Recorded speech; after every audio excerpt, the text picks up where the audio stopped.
Healthy and டேஸ்டியான முருங்கைக்கீரை பொடி எப்படி பண்ணலான்றதை பார்க்கலாம். இங்கே ஒரு பேனில் ஒரு டேபிள் ஸ்பூன் உளுந்து, ஒரு டேபிள் ஸ்பூன் துவரம்பருப்பு, ஒரு டேபிள் ஸ்பூன் கடலைப்பருப்பு மீடியம் ஃப்ளேமில் வச்சு நல்லா அது ட்ரை ரோஸ்ட் பண்ணிக்கோங்க. முருங்கைக்கீரையை வந்து நீங்கள் இதை சன் ட்ரை பண்ணிக்கலாம், இல்லைனா ஏர் ஃப்ரையரில் வச்சு ஒரு 5 மினிட்ஸ் வச்சிங்கன்னா நல்லா முறைன்னு ஆகிடும். அதை ஒரு பக்கம் ரெடி பண்ணி வச்சுக்கோங்க. இப்போ இங்கே பருப்பு வந்து ரெடியாக இருக்குது. இதை வந்து ஒரு தட்டில் கொட்டிக்கலாம். எனக்கு இங்கே வந்து சிங்கப்பூரில் வீட்டுக்குள்ளே வந்து வெயில் அவ்வளோ வராது, டெரஸ்லாமும் கிடையாது. ஸோ அதனால் நான் முருங்கைக்கீரையை வந்து ஏர் ஃப்ரையர் வந்து ஒரு 5 to 7 மினிட்ஸ் வச்சு எடுத்துக்கிட்டேன். உங்களுக்கு நம்ம ஊரில் வெயில் நல்லா இருக்கிறதுனால நீங்கள் நல்லா வந்து வெயிலில் காய வச்சு எடுத்திங்கனாலே போதும். அதையும் பேனில் போட்டு நல்லா வறுத்துக்கோங்க. அதையும் அந்த தட்டில் கொட்டிக்கோங்க.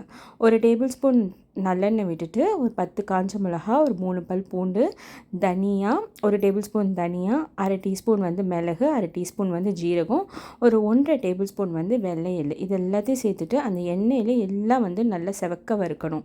அந்த அளவுக்கு வறுப்பட்டதுக்கப்புறம் கடைசியாக வந்து கருவேப்பிலை சேர்த்துக்கோங்க. ஒரு சின்ன கோலி குண்டை சைஸ்க்கு புளி, அந்த நாரெல்லாம் எடுத்துகிட்டு அதையும் நல்லா வந்து ஃப்ரை பண்ணி எடுத்துக்கோங்க. இது எல்லாமே வந்து நல்லா ஃப்ரை ஆகணுங்க. அந்த எண்ணெயிலேயே அந்த 1 டேபிள் ஸ்பூன் எண்ணெயே கரெக்டாக இருக்கும்.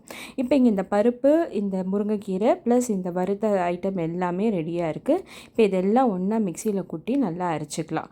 ஒரு முக்கால்வாசி அரைஞ்சதுக்கப்புறமா தேவையான அளவு உப்பு, கொஞ்சமாக பெருங்காயம் போட்டுட்டு ஃபைனலாக ஒரு வாட்டி அரைச்சி எடுத்தோம்னா நம்மளோட ஹெல்த்தியான டேஸ்டியான முருங்கைக்கீரை பவுடர் ரெடி.